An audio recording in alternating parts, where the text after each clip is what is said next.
Ano po magiging programa niyo priority sa ika-4 na distrito pag kayo po ay naging congressman na?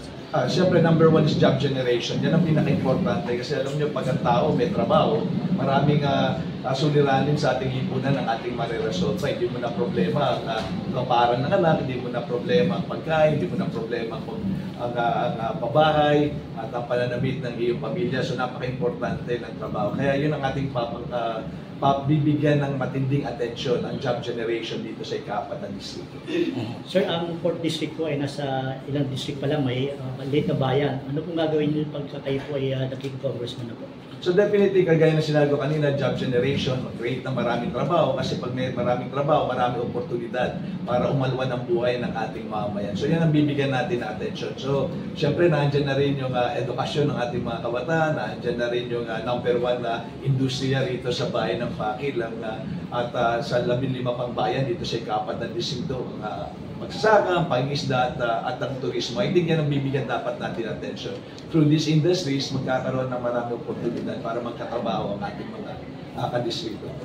Sa panunungkulan po, ano yung pinaka-proud ng isang Vince Soriano? Paano siya nagiging proud? Well, I think mga most awarded local government unit dito sa lalawigan ng Laguna ay ang bayan ng Pakil. Recently, natanggap namin yung balita. Actually, kanina lang umaga, na Hall of Famer ng bayan ng Pakil sa Philippine Chamber of Commerce and Industries Most Business-Friendly LGU. So kami lang ang nakagawa na yan na LGU sa buong lalawigan ng Laguna. At sa October 9 nga, out of 1,489 na mga bayan, first class to 6th class, ang bayan ng Pakil ay awardan sa October 9 bilang number 2 in terms of yung pinakamabilis na sa locally sourced income na pag-angat. So proud na proud kami rito kasi nakita natin na pwede pala ng isang maliit na bayan ay matanggal yung culture of mendicancy na lagi ang maliliit na bayan ay hingi lang na hingi sa national government or provincial government. So I think yan ang pinakamatindi na nagawa natin sa bayan ng Pakil. I started as mayor ng working budget lang ay 68 million pesos. If my memory serves me right, next year po ang budget ng Pakil ay 225 million. Kaya yung mabilis sa paglaki na income ng bayan ng Pakil, I think yun yung pinaka-proudest, yun ang proudest moment ko as a local chief executive ng bayan ng Pakil.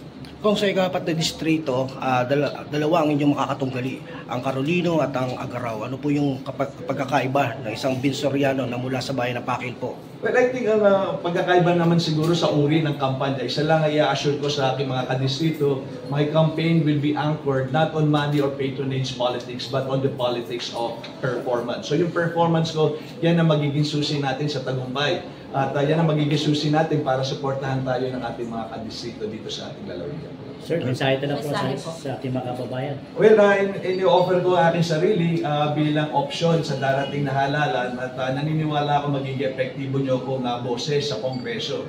At alam nyo, ang trabaho ng kinatawan, hindi lang sa kung ano mga bagay, ang dapat na number one niya nga dapat ginagawa diyan sa House of Representatives ay iparinig kung ano ba talaga yung damdamin, aspirasyon, layunin ng mga kadistrito niya. Kaya nga kinatawan, ibig sabihin, siya talaga magiging boses ng mamayan na ika-4 na distrito diyan sa ating Kongreso. At kung ako ay pagtitiwalaan ng ating mga kadistrito, sisiguraduhin ko na hindi lamang maririnig ang boses ng ating mga mamayan sa Kongreso. Sisiguraduhin ko na maririnig to ng dumadagundong pa diyan sa ating Kongreso. Maraming salamat po.